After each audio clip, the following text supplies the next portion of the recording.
In today's video, we're diving into the origins and rise of some iconic desserts during the final years of the 16th century French Valois dynasty. No more delay, let's get right into it. Desserts, historically speaking, weren't always considered essential. In fact, they were seen as indulgent extras. The human body can naturally produce glucose, so technically, we don't need sugar or sweets to survive or stay healthy. Because of that, desserts used to be a luxury, something only the wealthy and noble could afford. And just like fine fashion or etiquette, desserts became a cultural symbol of the elite class, transitioned to gender and culture. Back in early modern Europe, desserts weren't just linked to status, they were also closely associated with women. The polite version: people believed there was a delicate connection between a woman's gentleness and the sweetness of desserts. But peel back the surface, and you'll find a much uglier truth: sexism. In that era, many Europeans believed women were naturally inferior to men in almost every way, including cooking and fine dining. Women, they said, couldn't be great chefs, gourmets, or wine connoisseurs, except ironically in the world of desserts. Why? Because desserts were viewed as pleasing, soft, even immature. And that aligned with the sexist image of what women were supposed to be. This bias made desserts a female-dominated space, aesthetically speaking, so noble women ended up heavily influencing the direction of French desserts. A woman's skill in making sweets even became a way to judge her character. When guests came to visit, if a lady could serve a beautiful homemade dessert and earn compliments, it was seen as a major personal victory. Over time, this twisted view equated femininity with desserts. Gifting sweets to women became a tradition, and candy companies were smart enough to latch onto this, eventually linking it with Valentine's Day. So the next time your girlfriend gets upset because you forgot her Valentine's gift, just tell her you're taking a stand against outdated European sexism. Kidding, don't actually do that. Transition, return to topic. But let's focus on the real story today. How one powerful woman helped change the course of French dessert history during the so-called era of sweets and delicate women. Scene: Catherine de Medici's arrival. Enter Catherine de Medici, a noble woman from Florence, Italy, part of the wealthy Medici banking family. In 1533, she married Henry II, who would later become King of France.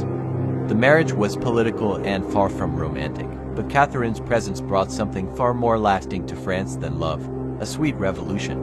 At that time, Italy was the heart of the Renaissance, with groundbreaking advancements in every field including cuisine. And Catherine didn't arrive in France empty-handed. She brought with her an entourage of skilled Italian pastry chefs. These culinary masters introduced the French court to an entirely new dessert landscape. One of the first sensations, gelato. Scene: the rise of gelato. Europe had been enjoying icy treats since ancient Greece, where people poured honey over crushed ice. But it wasn't until the Renaissance that frozen desserts evolved into something more refined. A Medici family pastry chef named Ruggieri is credited with creating the first version of Italian gelato. But back then, it wasn't the creamy ice cream we know today. It was more like a sorbet or granita made with fresh fruits like raspberries, oranges, lemons, figs, almonds, and pistachios mixed into imported ice from the Norwegian fjords. When Catherine married Henry II, this icy treat was served at their extravagant wedding banquet, and the French elite were instantly hooked. The tart, refreshing flavor was unlike anything they'd ever tasted. It quickly spread among the nobility, becoming a new culinary obsession. Scene: dessert evolution begins. Soon, chefs began experimenting with merging early gelato with another Italian dessert, zabaglione, a thick, warm custard made by slowly whisking together egg yolks, sugar, and sweet wine over gentle heat. It was a match made in heaven. The creamy zabaglione added richness and body to the light. Icy gelato paving the way for what we now consider traditional ice cream. Scene: the birth of classic ice cream. But it would take another century before the French truly embraced what we'd call real ice cream. During the reign of Louis XIV, chefs finally perfected the recipe, mixing cream and milk with sugar and spices, then churning and freezing the mixture. These new, decadent desserts became a staple at Versailles, where royalty and nobles indulged in them after elaborate meals. Ice cream earned its place as the crowning finale of French feasts. Scene: gelato versus ice cream. Even today, gelato holds a premium status. Unlike mass-produced American brands like Haagen-Dazs, real gelato is made by hand in small batches. It's denser, smoother, and contains less fat than traditional ice cream. While American ice cream is often stored at temperatures below -10 degrees Celsius 14 degrees Fahrenheit, gelato is kept at around 0 degrees Celsius to 10 degrees Celsius 32 degrees Fahrenheit to 50 degrees Fahrenheit. It's not just colder, it's softer and silkier, more like a chilled dessert than a frozen block. So the next time you enjoy a scoop of creamy gelato, remember, behind that simple pleasure is a rich legacy of royalty, politics, gender roles, and Renaissance genius, all led by a queen who changed French dessert history forever. Let me tell you a wild story. The origin of the French macaron might trace back not to fancy royal kitchens but to monks in the 8th century baking almond cookies inspired by their own belly buttons. Yes, seriously. The shape of those early sweets supposedly mimicked the shape of a monk's navel.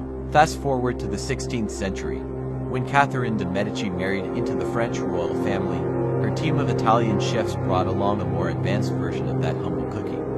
Made with egg whites, sugar, and almond flour, it already looked a lot like the macarons we know today.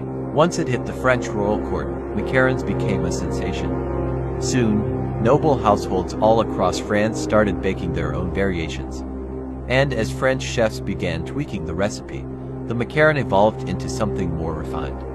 By the time King Louis XIV moved into the opulent palace of Versailles, the macaron had officially become a dessert fit for royalty. But then came the French Revolution. Amidst the chaos, two pastry-loving nuns fled to the southern French town of Nancy. To survive, they began baking and selling macarons, once exclusive to the aristocracy, to the common people. Unsurprisingly, the public couldn't resist the sweet taste of royalty. The cookies exploded in popularity, and the two nuns became local celebrities, later nicknamed the Macaron sisters. Fast forward again to 1830, and the macaron as we know it finally took shape. Two delicate cookies sandwiched around a creamy filling. And today, if you want the most famous version of this elegant dessert, head to La Doury on the Champs-Élysées in Paris. Their menu includes flavors like matcha, salted caramel, chocolate, pistachio, and raspberry. Scene change, sponge cake origins. According to food historians, sponge cake, another French dessert essential, also entered France during Catherine de Medici's time. But the earliest written record of sponge cake doesn't come from France at all. It shows up in a 1615 English cookbook written by poet and writer Gervais Markham. But here's the twist. That early sponge cake was described as thin and crispy, nothing like the soft, fluffy version we know today. The real turning point came in the 18th century, when bakers discovered a crucial technique. If you beat eggs long enough, you whip in a ton of air. This makes the mixture expand, becoming silky and glossy. When baked, it turns into a cake that's unbelievably light and airy. Don't underestimate how game-changing that was. Sponge cake became the foundation for an entire dessert empire. Snack cakes designed for easy selling, fruit-filled seasonal cakes, Swiss rolls, jelly rolls, and even layered masterpieces like tres leches cake. But the real revolution came when sponge cake met another innovation: frosting and decorative icing. Suddenly, dessert wasn't just about taste, it became a visual art form. This led to the rise of extravagant, sculpted desserts for weddings, baptisms, and royal banquets. Over time, cakes weren't just food, they were centerpieces, and that meant pastry chefs had to go big.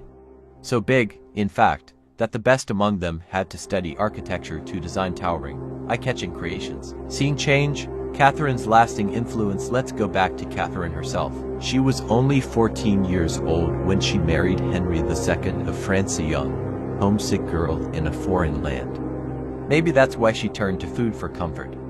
People say she ate a lot, and to accommodate her appetite, she brought Italy's fashion of tight corsets to France. Sadly, that fashion stuck around for the next 350 years, tormenting women well into the Victorian era. At its peak, women were expected to have waists between 15 and 17 inches, 38 to 43 centimeters.